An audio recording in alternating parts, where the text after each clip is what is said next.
Ngasi tarik 15 Sagolsen numit asigi rasifal pizari. Mes Rashigi oina thabak tawbada thajaba yaba numitni anauba thodang lowba tanpham oigani. Cheksinna honau.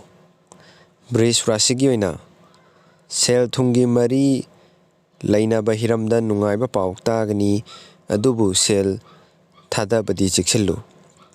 Mithun Rashigi oina maru mapang singi mateng phangnabasu I paw phongnabada sarangnaba thokani cheksillu.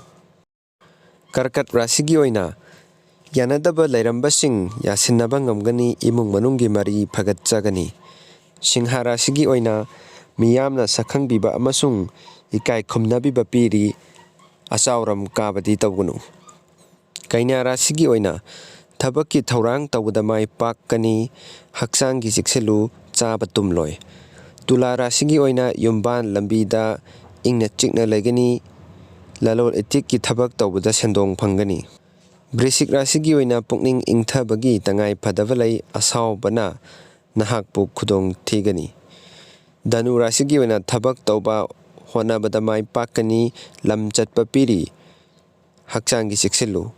Makar Rashigi oina anoba khudong chaba khara lakpa yai nathak thongbasingi tengbang phangjau haiba lei. Kumbha Rashigi oina thabak thoram tawbada mai pakkani miyamgi thabakta yaubagi hanadagi hengatkani. Mina Rashigi oina pangal thongna happa numitni atoppa singda mateng pangba piba yaba numitni.